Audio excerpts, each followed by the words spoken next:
जी, अस्सलाम वालेकुम व्यूअर। तो कैसे हैं आप? उम्मीद करता हूँ आप सब खैरियत से होंगे व्यूअर। आज की इस वीडियो में मैं एक माइक की अनबॉक्सिंग करने जा रहा हूँ।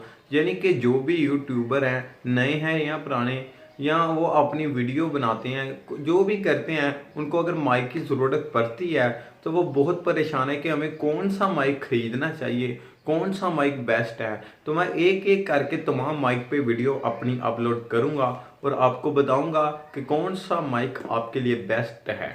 तो इसी के साथ साथ एक मैं सैमसंग का माइक लेके SM777 माइक लेके आपकी खिदमत में हाजिर हूँ। आज हम इसकी अनबॉक्सिंग करेंगे और देखेंगे कि इसका जो रिकॉर्डिंग रिजल्ट है वो किस तरह का है और क्या आपको ये परचेज़ करना चाहिए या नहीं। अगर आप भी इसको परचेज़ करना चाहते हैं, आपको अच्छा लगे, तो डिस्क्रिप्शन में आपको दराज, अली एक्सप्रेस और अली बाबा तीनों के लिंक मिल जाएंगे। आप वहाँ से जाके इसको परचेज़ कर सकते हैं। तो वीडियो की तरफ बढ़ने से पहले आपसे रिक्वेस्ट है कि अगर तक आपने हमारे चैनल को सब्सक्राइब नहीं किया हुआ, जल्दी से करके बेल आइकन को ज़रूर ऑन कीजिएगा इसी तरह के लेटेस्ट वीडियो देखने के लिए। तो बढ़ते हैं, तो व्यूअर फिर करते हैं इसकी अनबॉक्सिंग और देखते हैं आप इसको किस तरह से इस्तेमाल कर सकते हैं। तो व्यूअर, आपने इस माइक को परचेज़ करना या नहीं वो तो मैं बताऊँगा आपको आखिर में वीडियो के।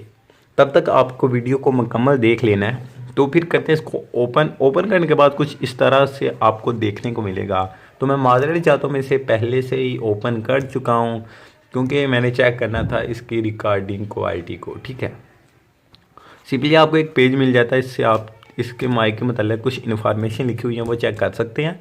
इसके अलावा आपको सिंपली ये एक माइक मिल जाता है, जो मैं कि पैकिंग अच्छी नहीं हुई दोबारा मेरे से, तो ये आपको मिल जाता है इसी माइक के आगे लगाने के लिए। यानी कि आपकी जो यहाँ से आवाज़ें आ रही होती हैं साइड से, वो कंट्रोल कर देगी। ठीक है, इसके बाद ये आपको मिल जाएगा इसमें से।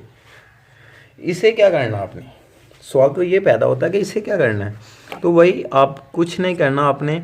अगर आप किसी कैमरे में या किसी भी चीज़ में लगाना चाहते हैं, यानी कि किसी भी स्पीकर में, तो आपने सिंपली इसको यहाँ पे लगाना है, फिर लगाना आगे। ठीक है, अगर तो आपने मोबाइल में इस्तेमाल करना है फिर सिंपली आपने ये लगा देना है। ठीक है, तो इसके बाद आपने एक और काम करना है, वो ये है कि इसमें बैटरी आपको डालना पड़ेगी 1.5 वोल्ट की बैटरी। ठीक है, जिसे आप क्लॉक में डालते हैं वो भी इसमें डाल सकते हैं आप।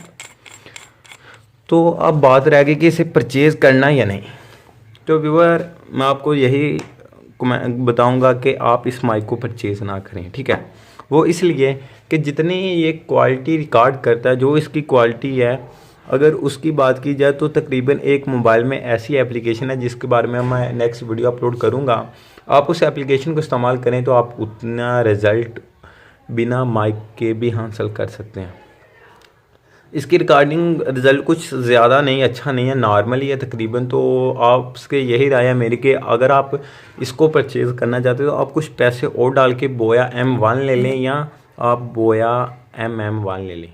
तो फिर मिलते हैं नेक्स्ट वीडियो में। अल्लाह हाफिज़।